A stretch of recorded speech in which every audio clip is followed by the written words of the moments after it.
ಒಂದು ಕೂಸಿರ್ತದ. ಗಂಡ ಏನೋ ಆಫೀಸ್ ಕೆಲಸಲಿಂದು 2 ದಿವಸ ಹೊರಗೆ ಹೋಗ್ತಿರ್ತಾನೆ. ಹೆಂಡತಿ ಕೇಳ್ತಾನೆ ಮನೆಗೆ ಏನಾರ ರಾಷನ್ ಬೇಕೇನೆ, ನಾ 2 ದಿವಸ ಇರಲ್ಲ. ಏನಿಲ್ರಿ ಎಲ್ಲ ಅದ, 2 ಹಾಲಿನ ಪ್ಯಾಕೆಟ್ ತಂದಿಟ್ಟು ಹೋರಿ, ಯಾರ ಬಂದ್ರೆ ಚಾ ಮಾಡಿ ಕುಡಿಸ್ತೀನಿ ಅಂತ. ಆಯ್ತಂತ ಹೇಳಿ 2 ಹಾಲಿನ ಪ್ಯಾಕೆಟ್ ತಂದು ಫ್ರಿಜ್ನಾಗ ಇಟ್ಟು ಊರಿಗೆ ಹೋಗ್ಬಿಡ್ತಾನೆ. ಮರುದಿನ ಮಧ್ಯಾಹ್ನ ಆಕಿನ ಗಂಡನ ದೋಸ್ತ್ ಬರ್ತಾನ ಮಲ್ಲು ಅಂತ. ಆಕಿ ಅಂತಾಳ ಅವ್ರು ಇಲ್ರಿ 2 ದಿನ ಹೊರಗೆ ಹೋಗ್ಯಾರ ಆಫೀಸ್ ಕೆಲಸಲಿಂದ, ಬರೀ ಚಾ ಕುಡ್ದು ಹೋಗ್ಬಿಟ್ರಿ. ಇಲ್ರಿ ನಾ ಚಾ ಕುಡಿಯಲ್ಲ ಅಂತ. ಆಯ್ತು ಹಾಲು ಕುಡ್ದು ಹೋಗ್ಬಿಟ್ರಿ ಅಂದ್ರೆ ಹಾಲು ಕುಡ್ದು ಹೋಗ್ಬಿಡ್ತಾನ. ಮರುದಿನ ಸಂಜೆಗೆ ಮತ್ತೊಬ್ಬ ದೋಸ್ತ್ ಬರ್ತಾನ, ಬಸ್ಸು ಅಂತ. ಅವ ಗಾಡಿ ಕೇಳಕ್ ಬಂದಿರ್ತಾನ. ಅವ್ರು ಇಲ್ರಿ ಗಾಡಿ ತಗೊಂಡೆ ಹೋಗ್ಯಾರ ಊರಿಗೆ, ಬರೀ ಚಾ ಕುಡ್ದು ಹೋಗ್ಬಿಟ್ರಿ ಅಂತ ಹೇಳ್ತಿ. ಇಲ್ರಿ ನಾ ಚಾ ಕುಡಿಲ್ರಿ ಅಂತ ಬಸ್ಸಿಗೆ. ಆಯ್ತು ಹಾಲ್ರ ಕುಡ್ದು ಹೋಗ್ಬಿಟ್ರಿ ಅಂದ್ರೆ ಹಾಲು ಕುಡಿತಿರ್ತಾನ. ಆಕಿನ ಗಂಡನ್ ಫೋನ್ ಬರ್ತದ, ಏನ್ ಮಾಡ್ಲತ್ತಿದೆ?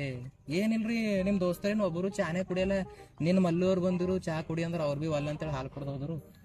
ಇವತ್ ಬಸ್ಸು ಬಂದಾರ, ಅವ್ರಿಗೆ ಬಿ ಚಾ ಕುಡಿ ಅಂದ್ರೆ ಒಲ್ಲ ಅಂತೇಳಿ ಹಾಲೇ ಕುಡಿಲತ್ತಾರ ನೋಡ್ರಿ ಅಂದ್ರೆ. ಆಯ್ತು ಇರಲ್ ತಗೋ, ನಾ ನಾಳೆ ಹೊಂಟೀನಿ ಅಂತ ಫೋನ್ ಕಟ್ ಮಾಡ್ತಾನ.